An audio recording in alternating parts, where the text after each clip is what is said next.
جناب اسپیکر بہت بہت شکریہ آپ کا.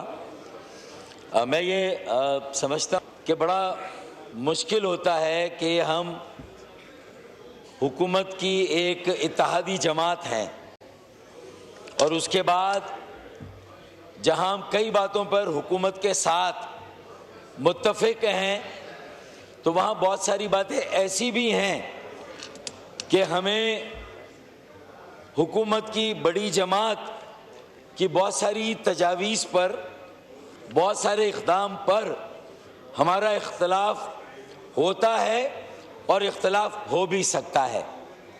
تو اس لیے بہت احتیاط سے بھی اگر میں اپنی گفتگو کروں تو کہیں نہ کہیں میری تنقید میرے اتحادی بھائیوں کو تھوڑا تکلیف دے سکتی ہے، جس کے لیے میں ان سے پیشگی معذرت چاہتا ہوں. سب سے پہلی بات تو یہ، اسپیکر صاحب تشریف رکھیں. Order in the house, order in the house. Ali Muhammad Khan صاحب تشریف رکھیں. ان کو بٹھائیں افریدی صاحب. اسپیکر صاحب، آج ایک تاریخی موقع ہے.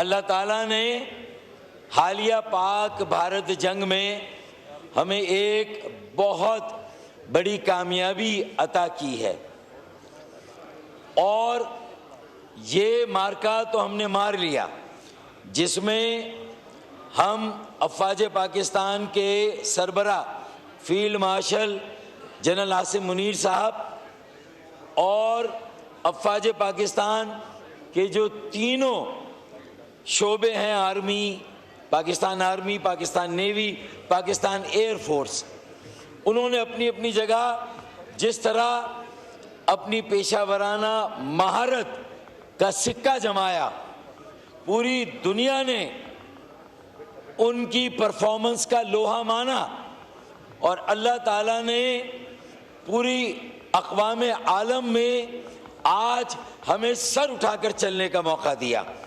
اس کے لیے ہم افواج پاکستان، ان کے سربراہ اور عوام پاکستان اور جو ہماری حکومت ہے اس کو جتنی مبارکباد دے کم ہے، جتنا شکریہ ادا کرے کم ہے. تو یہ اللہ تعالیٰ نے ہمیں موقع دیا. اب اس موقع سے ہمیں فائدہ اٹھا کر اب جو ہمارا سفر شروع ہو رہا ہے وہ وار ٹو ویلفیئر، کہ جنگ سے اب ہم کس طرح لوگوں کی بہتری، لوگوں کی فلاح، لوگوں کو موقع دینا کہ وہ اپنے پیروں پہ کھڑے ہوں، کاسٹ آف ڈوئنگ بزنس کو کیسے کم کریں گے، افراط زر کے جو اعشاریے ہیں، جو اعداد و شمار وہ 4.6 ہو یا 7 ہو، لیکن اشیاء خرد و نوش اور اشیاء ضرورت آج بھی ایک عام غریب اور متوسط طبقے کے آدمی کے بساط سے اور اس کی پہنچ سے باہر ہے. اس کے لیے 3 وقت کا کھانا، عزت کے ساتھ روزی کمانا آج بھی اس کی زندگی کا سب سے بڑا چیلنج ہے. اور یہ پاکستان کے جو پاورٹی لائن سے جو نیچے ہیں، صرف وہ نہیں، lower middle class, middle class اور مڈل کلاس سے اوپر بھی ایک طبقہ ہے جو اپنی سفید پوشی کے بھرم کو کسی طرح بھی قائم رکھنے کی کوشش کر رہا ہے. میں اس بات کو سراہتا ہوں کہ بہت سارے اقدامات بہت مثبت اور بہت خوشائند پیش رفت ہے. مثلا تنخواہ دار طبقے کو جو ریلیف دی گئی اور 6 لاکھ سے 12 لاکھ اب 5% سے ٹیکس نہیں دینا بلکہ 1% کے ریٹ سے ٹیکس دینا. ایک نہیں، 6 سے 12 آپ دیکھ لیں اس کو. 6 سے 12 1% کے حساب سے اب ٹیکس دینا ہے 5% سے نہیں. یہ وزیر خزانہ کی وفاقی جو بجٹ کی تقریر ہے وفاقی وزیر خزانہ اس میں بھی یہ درج ہے. تو اسپیکر صاحب یہ ریلیف اپنی جگہ ہے. کچھ کارپوریٹ سیکٹر کو ریلیف دی گئی ہے. اسی طریقے سے ہاؤسنگ کے شعبے کو بھی ریلیف دی گئی اور جو 7% کی ایکسائز ڈیوٹی تھی یہ کم کی گئی. میں اور میری جماعت اس کا خیر مقدم کرتے ہیں اور اس سے جو ہاؤسنگ کی صنعت بیٹھ گئی تھی, اگر 7E جو انکم ٹیکس آرڈیننس کا جو پریزمپٹیو ٹیکس لیا جاتا ہے ہاؤسنگ کے شعبے سے, میرے جو بستیاں بسانے والے ان سے اور ریئل اسٹیٹ سے بھی میرے خیال میں 50 ارب روپے کا ٹیکس یہ صنعت ہمیں دیتی تھی. اب 25 ارب بھی نہیں رہا جب سے 7E لگا ہے. تو ہمیں آمدنی چاہیے یا صرف کاغذوں میں ٹیکس کے ایک خالی خلی کے اہداف؟ ہمیں ٹارگیٹس چاہیے یا جینیون ریئل آمدنی چاہیے؟ ٹیکس بڑھاتے جائیں, ٹیکس لگاتے جائیں, اپنے ریونیو اپنی آمدنی کو کم کرتے جائیں. اس وقت موقع ہے پیراڈائم شفٹ کا. اس وقت موقع یہ ٹیکس ریفارمز کے نام پہ یہ ٹیکس اسٹارم ہو رہا ہے. ٹیکس ریفارم نہیں ہے, ٹیکسوں کی بھرمار ابھی بھی ہے. دیکھیں, میں نے کہا کہ تنخواہ دار طبقے پر ٹیکس کم کیا, خوش آئند بات ہے. ہاؤسنگ کے شعبے میں ایکسائز ڈیوٹی ختم کی, خوش آئند بات ہے. تو بھائی لگے ہاتھوں 7E بھی ختم کر دیں. اور یہ جو ایک فائنانس بل میں شک آ رہی ہے کہ جو ٹیکس نہ دہندگان ہوں گے, ٹیکس اسسٹنٹ کمشنر کو اختیار دیے جائیں گے گرفتاری کے. ایک طرف آپ انٹیگریشن, ایک طرف آپ جو ہے وہ ٹیکسیشن کے ریفارمز کی بات کر رہے ہیں, دوسری طرف آپ لوگوں کو ہراساں کر رہے ہیں, لوگوں کو ڈرا رہے ہیں. تو یہ کیرٹ اینڈ اسٹک بھی نہیں ہے, یہ تو اسٹک کی پالیسی ہے. اسپیکر صاحب یہ کیسے کام چلے گا؟ تو یہ بھی گرفتار اگر کیا جائے گا تو میرے خیال میں آپ کی اکانومی کا بٹا بیٹھ جائے گا. آپ کا جو موقع ہے وہ ہاتھ سے چلا جائے گا. اس ٹرین میں اور بس میں سوار ہو جائیں, لوگوں کے ساتھ کھڑے ہو جائیں, عوام کے ساتھ کھڑے ہو جائیں. ایک ایسا بجٹ دے. ہم نے آپ کی رہنمائی کے لیے چند دنوں پہلے یہ واحد MQM پاکستان ہے جو شیڈو وفاقی بجٹ پیش کرتی ہے. اس میں آمدنی کا تخمینہ بھی ہے اور اخراجات کا بھی تخمینہ ہے. وار ٹو ویلفیئر میں کرنا کیا ہے؟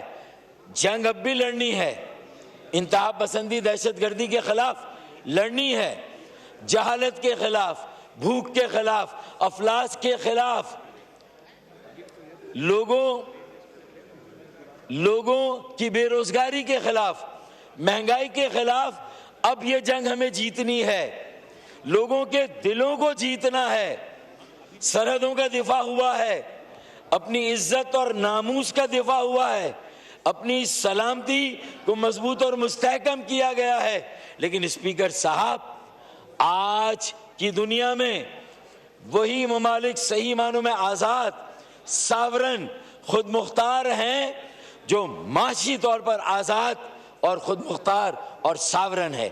جو معاشی طور پر آزاد, ساورن اور خود مختار نہیں ہیں, وہ کہیں نہ کہیں غلامی کا بوجھ ڈھو رہے ہیں. اسپیکر صاحب, ہمیں معاشی طور پر آزاد ہونا ہے, معاشی طور پر خود مختار ہونا ہے, اور اس کے لیے ہمیں یہ دیکھنا ہے کہ ڈائریکٹ ٹیکس کی بیس کو کیسے وسیع کریں گے. مجھے یہ بھی خوشی ہوئی دیکھ کے کہ پونے 6,000 بلکہ 5,500 ارب روپے کا ڈائریکٹ ٹیکس کا آپ کا جاریہ سال کا تخمینہ تھا, اور اس کی ریکوری زیادہ ہوئی ہے ریوائز بجٹ میں, اور اگلے سال کے لیے 7,800,